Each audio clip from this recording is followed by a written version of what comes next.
and welcome to the Fat Squirrel Speaks. Today is Monday, March 11th. This is episode 54, I think. How are you? Are you doing well? I hope so. Warning. Not only is it the nighttime, but this is the second time I recorded.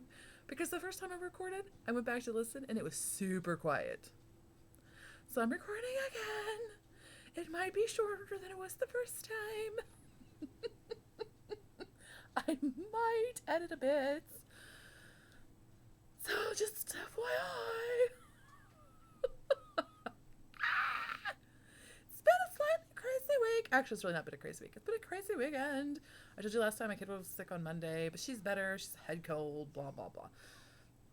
My bestie from Kentucky came up unexpectedly this weekend. Yay!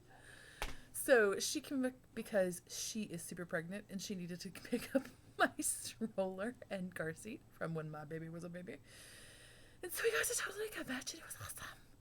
Also, she's a super fancy pants collegiate librarian. I don't know if that's what they're called. She works for a college. She's fancy. And she's writing a book chapter and she had interviewed me. So how fancy is that? So my weekend was filled with my before the weekend, my Friday was filled with oh my gosh, I gotta sew, because she is such a sweetie.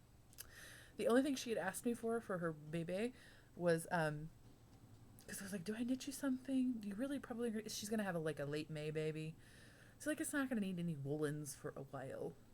Okay. She's like, really? Could you just make me a boppy? Do you know what a boppy is?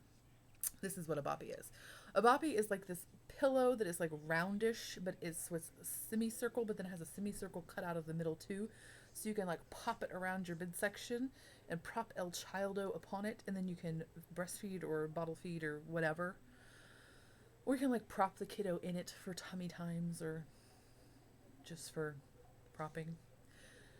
But my friend is on a wee one. She's she's a bigger girl.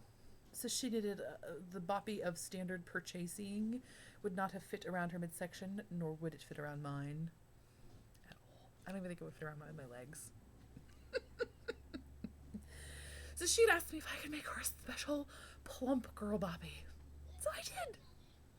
I actually made one for myself when my daughter was wee, but I was a much less fancy pants sewer by that time. So mine ended up being super gigantor, and also way overstuffed, so it was very rigid. It still worked, and that's really all that matters. But this time it looked much more professional, and I could make slip covers and stuff because I'm so fancy now. So yay! That was super fun. And then I'll tell you the shenanigan of the week. Okay. So, this is a bad parenting story. If you are not interested in parenting stories, I will not be offended if you want to skip ahead. Look for the Wayne's World, which means I'm returning back to the normal show. Okay? Okay, I won't be offended. However, if you just want to, in general, feel like a more superior and competent human being, even if you're not interested in parenting stories, you might want to listen. Because I make myself look really bad. I look really bad. There's no retelling of the story in which I don't look bad. So here's my gift to you. You get to now feel like a very superior human. Are you ready? Here you go. Okay. Backstory. Sunday, my daughter woke up at 5:30 in the morning screaming. Well, not screaming, but crying loud. She had an earache. Well, this is unusual. She's very healthy. I'm knocking on the dining room table. It's wood. She's a very, very healthy child. Okay? So this earache came out of nowhere. She's never had an earache. I mean, I think maybe when they're a baby and you don't know what's wrong with them and they're just crying, you think they have an earache, but this is her actual first real earache of vocalization and whatnot. So, and it's Sunday, so of course I don't really want to take her to urgent care, because that's just I don't know. They just, I don't know, they scare me there.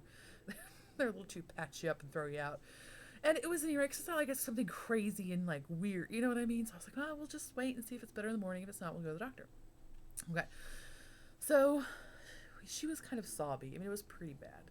She was all like, but we did the sweet oil and we tried the acetaminophen, didn't really do anything, but the cough syrup that had a decongestant in it, because they say sometimes those earaches when you have a cold are related to congestion in your ear, which I get sinus headaches, like earaches all the time, so I figured that might be what it is. So the decongestant seems to alleviate the painful symptoms, but she was kind of like on and off all day. Like I gave her the medicine, and then like it would take effect, and she would be fine, and then about 2 hours later, she would like start to spiral down again. Okay. So last night when I put her down, I go to put the last bit of sweet oil in, and I actually look in her hair, which I haven't done because I figure it's an ear infection. I didn't think I would see anything. I just, you know what I mean? I didn't think I would see, but I just, well, yeah. So I look.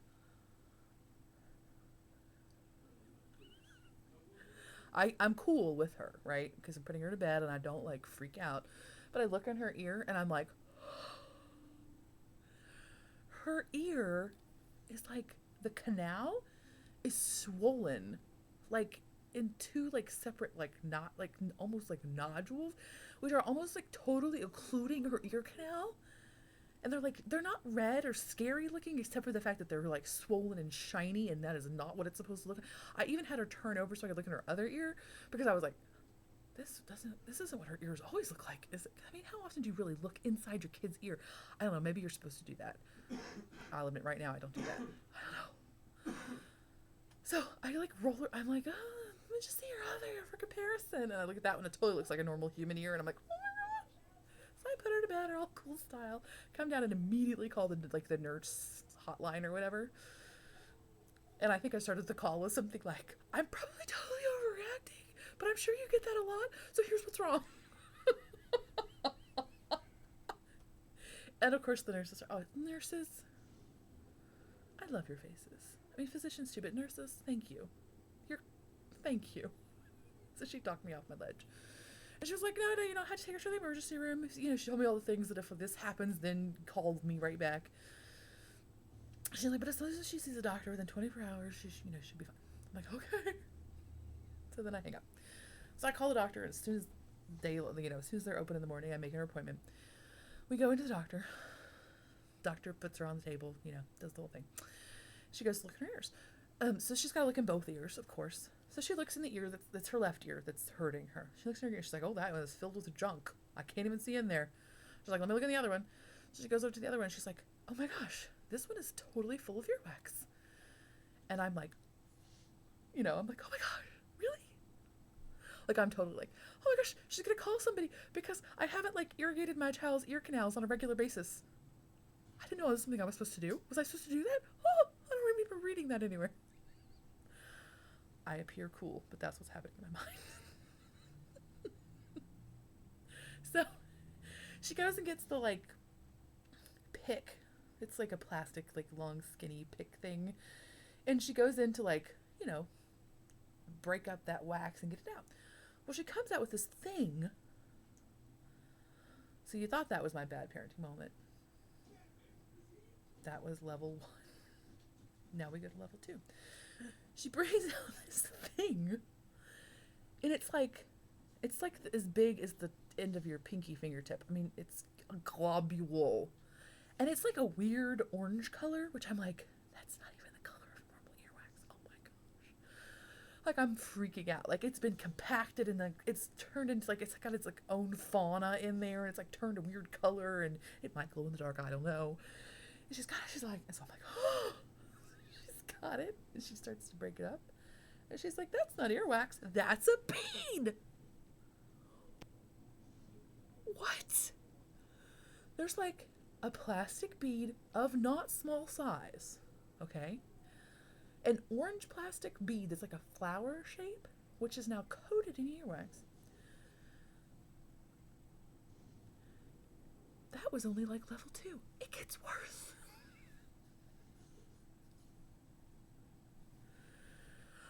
So the doctor tells my child, like, honey, just because there's a hole doesn't mean you should put something in it.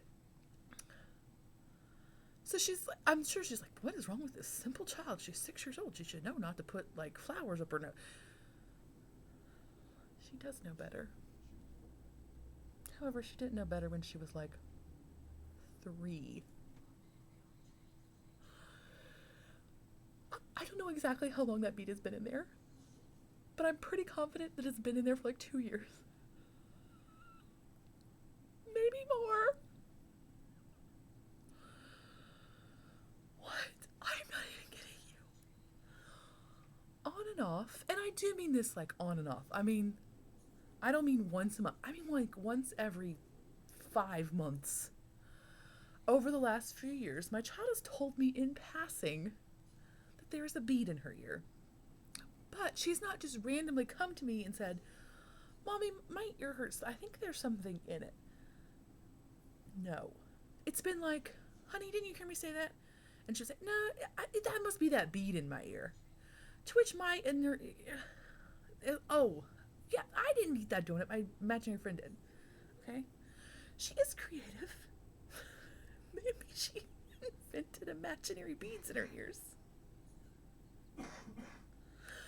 Because at no point has she ever told me, Mom, I just stuck a bead in my ear. I know it happened after she could talk. She could have verbalized, okay? At no point has she told me, Mom, I just put a bead in my ear. Or, Mom, I put a bead in my ear yesterday. Or, Mom, my ear hurts because there's a large plastic object lodged in it. No. Only the passing, that must be that bead in my ear. There was a bead in her ear the whole time. Not one of those little tiny glass beads. Like a bead in her ear. I am hesitant to tell you this story because I'm kind of afraid that Child Protective Services might come and get me. But I think that probably the doctor would have called them already. So I think I'm safe unless they just have a backlog. They haven't gone through it.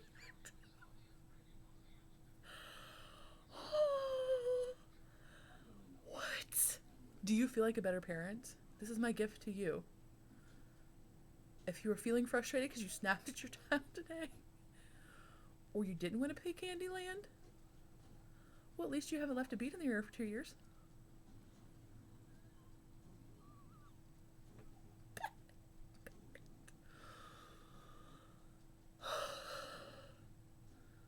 So, my gosh, what is up?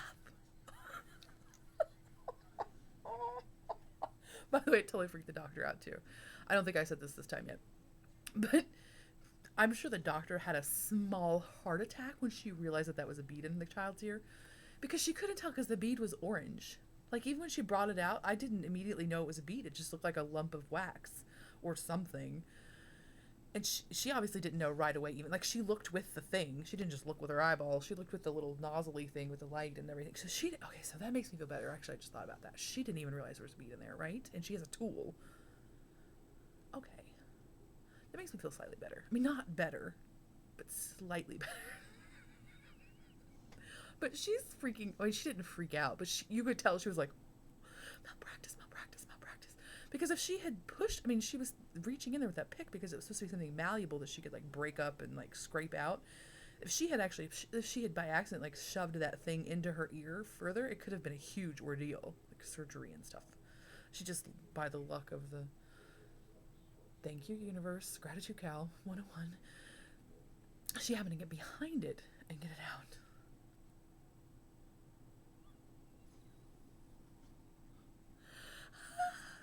Okay, doodaloo, come back now. How can I even do the show now? I'm sorry, there's gonna be a lot of breathing. I apologize. It's not just because I'm fat. It's because I got a chest cold. So I apologize if there's breathing and coughing. Sorry, it's very shush. I'll talk about knitting. I'll try. I'm a good knitter. I've never accidentally left a bead in anything. Okay, he's right. Gather. That was a second chance on Duluth hands if you missed it the first time. first finished object. Oh, only finished object. I finished my Guernsey wrap by Jared Flood. It is knit with Brooklyn Tweed Shelter. It took 5 skeins. It's a tiny bit bigger than the one. Yeah, it's a tiny bit bigger than the pattern, but I knit the pattern as it was. No modifications. No changes. Sorry, computer. My gauge was just a little bit looser than what was suggested. I knit mine on US 6s.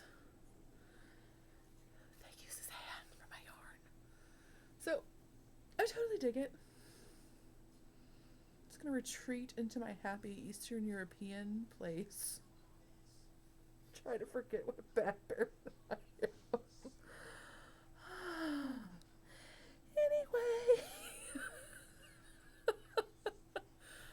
There's that. So you can retreat to your happy Eastern European place, or you can actually wear it, even though I'm a big girl, I could totally still wear it as a shrap. As a shrap. That's a shawl wrap hybrid. Shush. As a wrap. And it does, if you're worried about making it because you're a bigger lady, it does totally go aroundy style. I don't have it done correct. I don't have it judged correctly. I apologize. So that can happen. Or you just you just wear like a giant scarf cowl thingy. Yay! So totally dig it. Will I knit it again? Probably not. But if my family saw it and wanted one, then I would. It was totally pleasant knit. It's a very big rectangle. It's like 3 yards of rectangle. It's kind of crazy. I think I measured it the other day when I was on a chat with somebody. And it's like 3 yards. Yeah, almost. See? Almost 3 yards. Crazy. But it is lovely, and the yarn is lovely, and all the things are lovely. And it looks very pretty folded up. I just remember you were like, what? It's true. It looks so pretty folded up. Have you ever seen pictures of like Stephen West's blankets all folded up in his little cupboard? And you're just like heartbroken that you don't have that? Isn't it pretty? It's so pretty.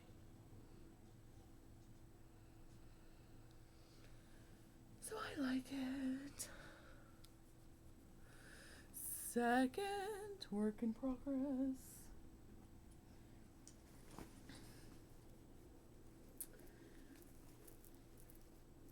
It's in my bag. My bling yo string. Oh, and I do want to mention this. You remember how last week when I was like showing off the fancy hardware and I was like, I'm probably messing this up. I was messing it up. The lovely cute Erin PM'd me on Ravelry and was like, I'm so glad you like your price. Just noticed. She's so nice. She did not even call me an idiot. Just noticed that there is an extra D ring. But look how clever she is. She totally hid it under that strap. Look how clever is she? They're clever sewing skills. So that does work and looks more reasonable. But this is it is housing my Twigs and Willows cardigan by Alana Dacos from the Botanical Knits book. It is knit with 100% DK superwash from Fast Growth Fibers. I have finished both fronts. If you recall, I re-knit the right one of the fronts. I don't know. It might even still be laying over there. I haven't even undone it. Just like leaving it in a sad heap. The one I didn't use ultimately. So I did re-knit the front. I am very pleased with how it is working out now. It might be just a tiny bit big now, but it looks fine. It's fine. So the sides are seamed. Mattress stitch all the way. Oh, and the camera just picks this. It's not like white and red. The camera just picks that up. I don't know. Light waves, refraction, particle versus wave. I don't know. It just does. But I have started the sleeve. Actually, I have more than started the sleeve. I've got good progress on the sleeve. It's like elbow length at this point. The pattern is written for, I think they're even knit flat. It's a front, two fronts, a back, and 2 sleeves. And I think the sleeves are knit flat and then, even seamed up here, and then they seam in inset sleeve. I don't mind to do mattress stitch. It's kind of fun. It's annoying, but it's kind of fun. It's magic sauce. But I do not like to seam in a sleeve cap. Sorry, I don't. Um, I need to do like 20 of them in a row is what it is. But where am I going to get my hands on like 20 sleeve caps and 20 sweaters? Do not contact me. You cannot solve this problem for me by sending me your sweaters to be seamed. Shush. But that's what I really probably need to do, and then I would be more proficient at it and it would look nicer. But this is just as nice. It's easier and all that stuff. So I'm knitting them top down. There are patterns out there, I'm sure, that have them. One great resource if you want to learn how to do the top down set in sleeve in an actual pattern rather than modifying a pattern that doesn't have it written that way is in the Ann Budd book of top down sweaters. Yeah, because there's actually like a whole chapter on that. But if you can just totally modify another pattern, and it's not crazy hard. All right, I'm going to give you the metadata right now. This is not enough for you to just bust it out unless you're Super Genius Sauce. If you're Super Genius Sauce, I applaud you. But don't feel intimidated if this does not make immediate sense to you. This is just a gateway drug, okay? It's the gateway knitting technique. You just need to research further. Okay, so this is what you do. This is the quick and dirty. To do a top-down set-in sleeve, you need to, of course, knit your fronts and backs, seam here. Okay, that's the easiest way to do it. I guess technically you don't have to, but just do it. Okay. Then what you need to do is look at your pattern. This is a caveat. This is assuming your gauge is as the pattern directs, and you're making a size that is in the pattern, and it's not like modifying for bigger sleeve or smaller sleeve. Okay. If you're that fancy pants, you can figure this out without me. So you look at the pattern, and you look for the widest stitch count on the sleeve. Okay. I'm going to tell you what mine is in rough numbers. It's not going to give anything away from the pattern, but just so you have something tangible to hold on to. Mine's 100-ish. So I'm going to say it's 100 is the widest stitch count for the sleeve for my size. Okay? Check. That's number 100. Because this needs to be 100 stitches around when you get done. Okay? Or whatever the pattern says it should be. Okay? So now you need to figure out how many stitches to pick up around the armhole. Okay? Your stitches that you bound off at the bottom, those get picked up 1 to 1. So for example, let's just say that I had 15 bound off on each side. So I have 30 bound off that I'm going to pick up 1 to 1. Okay, I know that. So now my number is 70. I need to pick up 70 along the rows. Okay? Then you need to count how many rows you have from bind off to bind off. Okay? It's not going to be 70. That would be way too easy.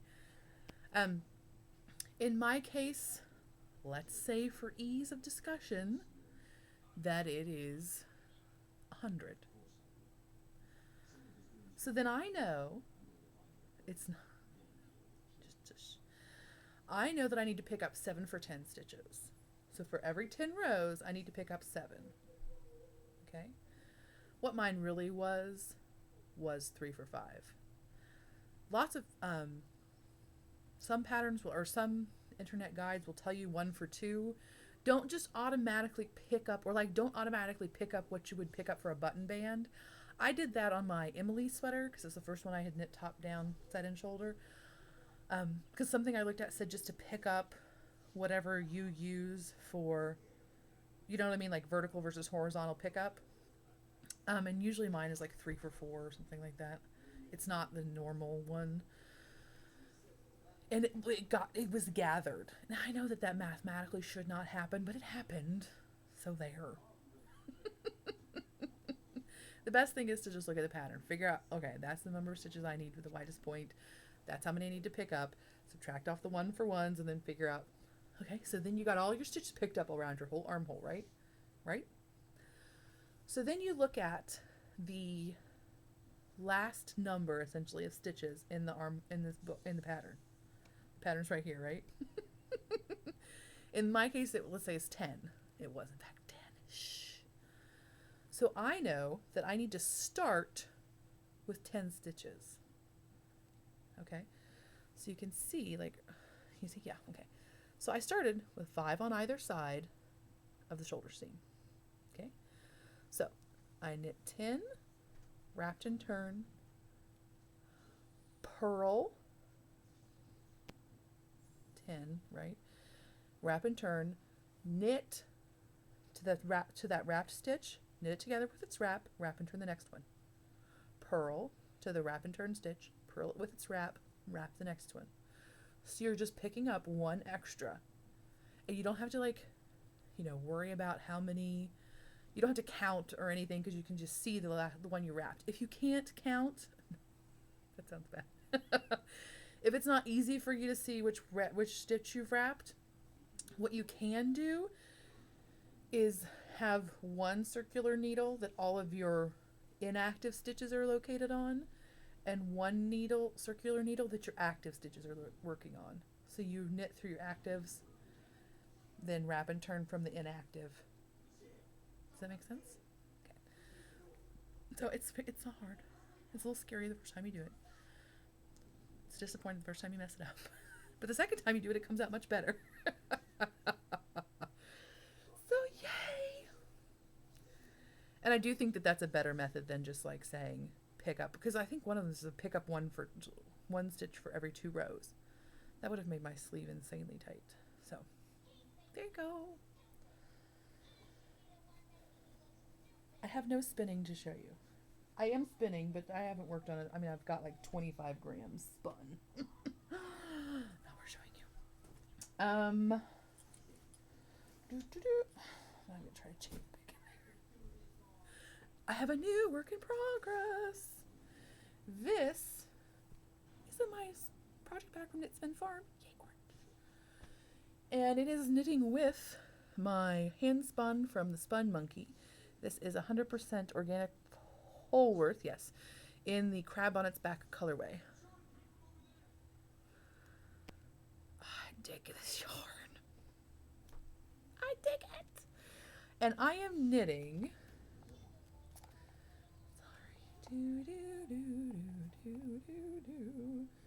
I am knitting the shod hat, and this was gifted to me by the designer, Laura Neal, who is the hostess of the Math for Knitters podcast. What would I like to say about the pattern? I have not started the decrease. Here, I'll show you what I have so far. Oh, it's written in worsted weight yarn and is in 2 sizes. One that would be good for an infant and one that's good for adult child, because it's ribby. It's very this big or this big, what ifs. And the gauge suggested is 7 stitches an inch, an unstretched rib. Thank you for noting that it was unstretched. I hate when people give you the gauge of a rib and they don't tell you that. It's hugely different one way or the other. What is it? Oh, so my gauge is not that's written for worsted. This hand spun is an Aran, or it's like a plus size Aran. So my gauge unstretches more like 5 stitches to the inch.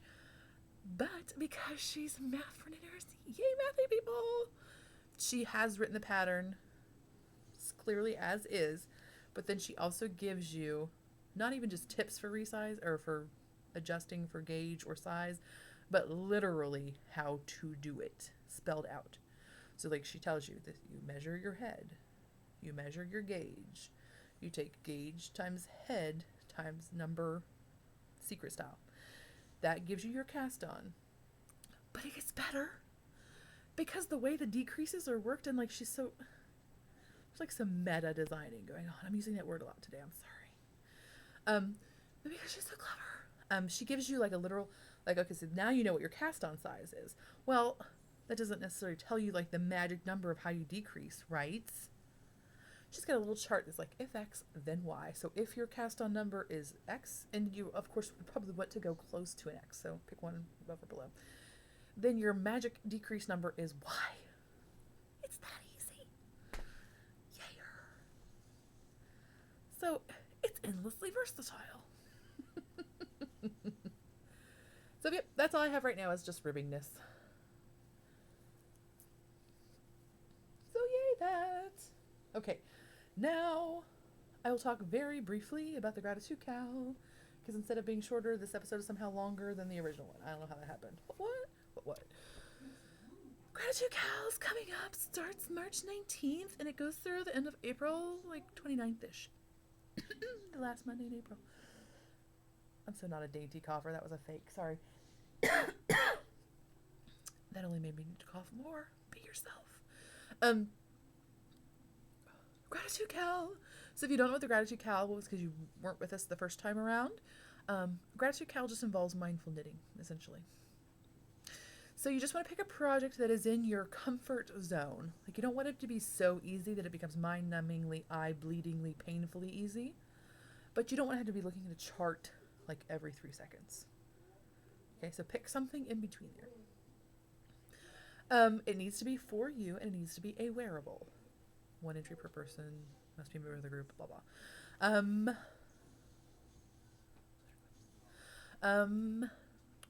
Yeah, so mindful knitting, just here's the quick and dirty explanation thereof.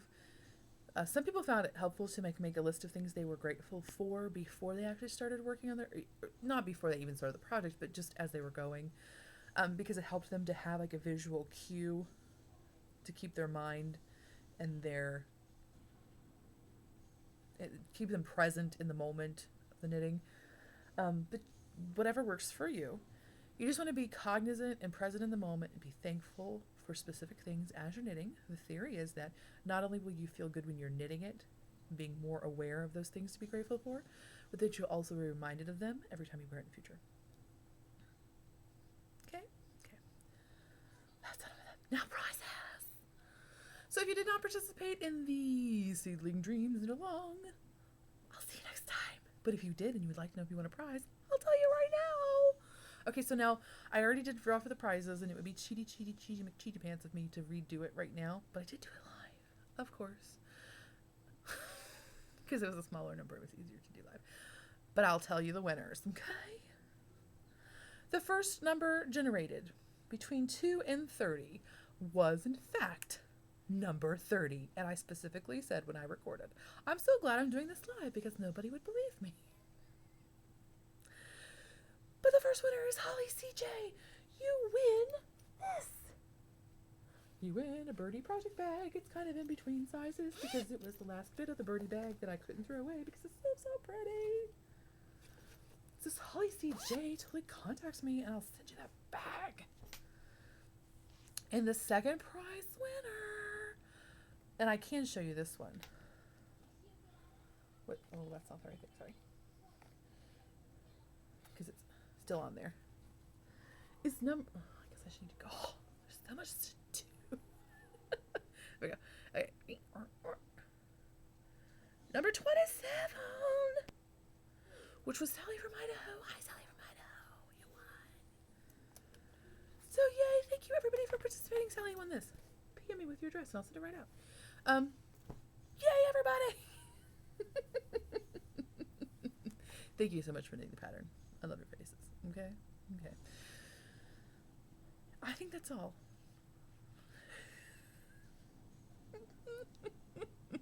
I hope you have a lovely week, and I will talk to you next time. Okay?